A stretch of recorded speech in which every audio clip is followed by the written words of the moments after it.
Tomorrow morning, the Supreme Court will hear oral arguments as to whether Donald Trump's role in the January 6th insurrection disqualifies him from running for president. Now, this all began when Colorado's highest court ruled to exclude Trump from that state's primary ballot because he had violated the anti-insurrection provision, Section 3, of the 14th Amendment.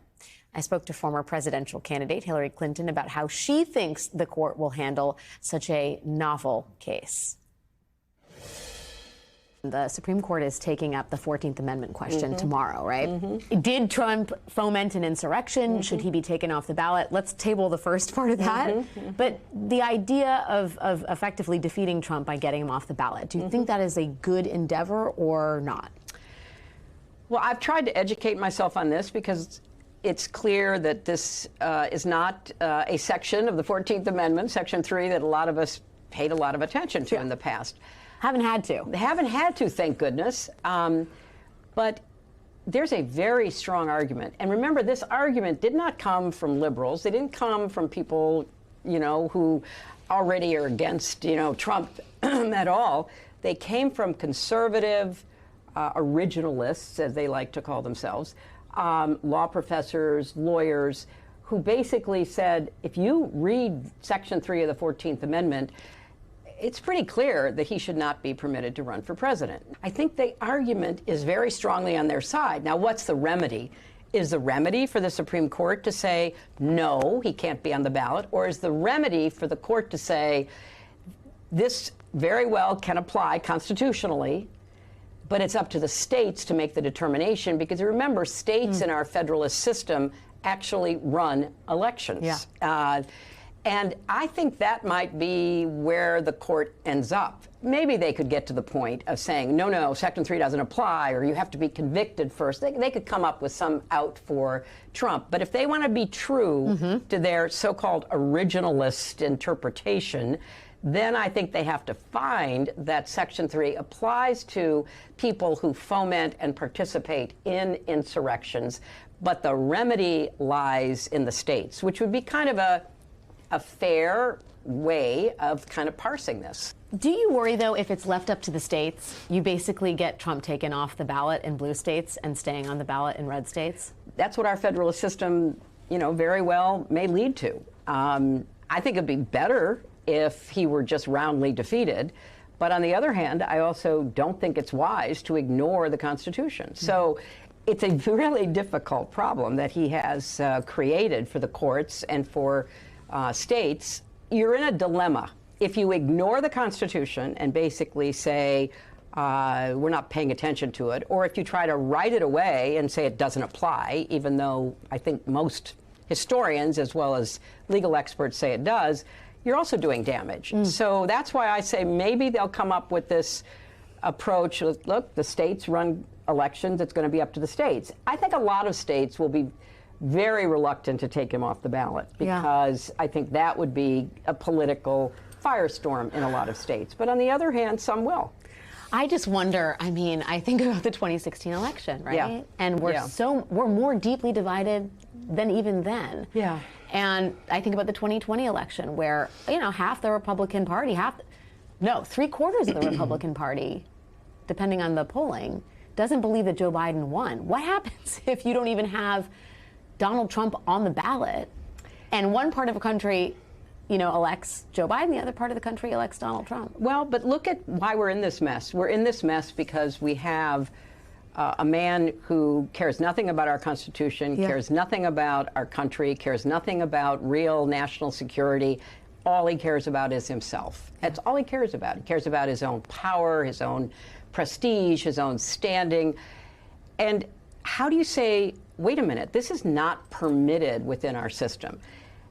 As I said, I would be perfectly satisfied if we beat him both in the popular vote and in the Electoral College, as Joe Biden did so convincingly in 2020. But we also have laws, and that's what courts are for. They have to interpret those laws. Joining me now are Chuck Rosenberg, MSNBC contributor and former U.S. attorney and senior FBI official, and Christy Greenberg, former SDNY Criminal Division deputy chief. Thank you both for being here, guys. Chuck, let me just start with you in terms of the scenario that Secretary Clinton paints there, the idea that the Supreme Court might return this decision to the states. I mean, how realistic do you think is that coming from the high court? I've heard a lot of smart people say a lot of different things about what might happen. I'd be lying to you if I told you that I knew. But look, Secretary Clinton is right. In the main, elections are the province of the states. Yeah. Right? And they set lots of rules: when polls open, when polls close, when mail-in ballots are due, all of those sorts of things.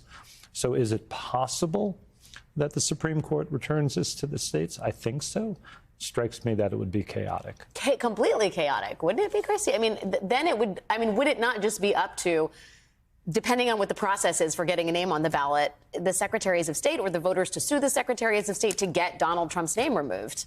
Right. I think the Supreme Court is going to issue a holding that will be broadly applicable to all states. I think that is what they're going to endeavor to do so that they don't have to relitigate however many different state lawsuits that may come their way here. Because, the possibility for chaos is endless in that scenario. I wonder, Chuck, because, we're talking about this immunity claim that the president continues to make down in Mar-a-Lago. He's making it in the Georgia case. We'll get to that in a second.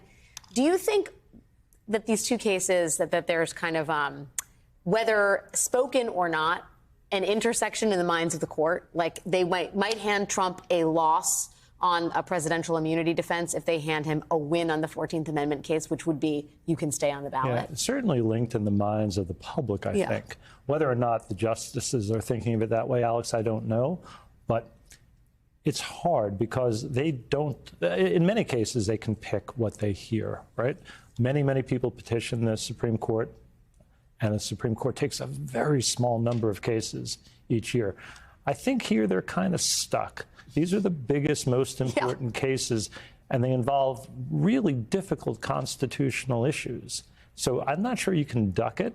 And I hope they decided on the facts and the law in front of them, not one for you and one for the other guy. I think that would be a mistake. Christy, I don't understand. Can you just explain to those of us who are new to the law, that's me, about how, if the D.C. Circuit Court can rule so, definitively on the presidential immunity case, the wisdom of basically throwing that spaghetti back at the wall down in Florida, which is effectively what Trump seems to be doing? Look, Trump has had a lot of success in Florida before Judge Cannon, and I think he's shooting his shot and hoping that maybe she will come up with some different interpretation. Again, the D.C. Circuit opinion is so good. It is so clear and convincing in how it just methodically disposes of each of Trump's arguments. So for her to come out completely differently, I feel would be pretty lawless at this point. And I actually don't think that that's where this would land, but he's going to take his best shot. Well, and if I could add one thing, Christy is exactly right. But the D.C. Circuit doesn't bind Judge Cannon. Right. Judge Cannon in the Southern District of Florida resides within the 11th Circuit Court of Appeals. So Christy's 100% right. It's a very, very strong opinion, well-reasoned, well-written. In another part of the country. In another part of the country. And so if the goal, Alex, is delay, and delay has been the goal, why not raise the same issue in another place? Could the Supreme Court feasibly not take up the Circuit Court of Appeals litigation and just, if Eileen Cannon takes this up and rules on it, like could an alternate sort of pipeline go to the Supreme Court? Does that make any sense? I'm not making any sense. Could they basically take up Eileen Cannon's version of this and not the D.C. Circuit courts? Yes, actually. So I would expect that the Supreme Court may have some real questions as to whether or not there is anything there for them to answer. This was a unanimous opinion. It was a strong opinion. So they may not take it up. It may go back to Judge Chutkan, and she may set a trial date. Now, let's say Judge Cannon does something very different, and then she's been known to do that. She does. She does something very different. It goes to the 11th Circuit. They have a very different view. Now you have a conflict in the circuits. That may then be something that the Supreme Court would take up. Again, though, these arguments that Donald Trump is making about having absolute immunity, they're frivolous. Yes. And so I really don't foresee Judge Cannon, straying too far from what the D.C. Circuit has already ruled, or the 11th Circuit for that matter.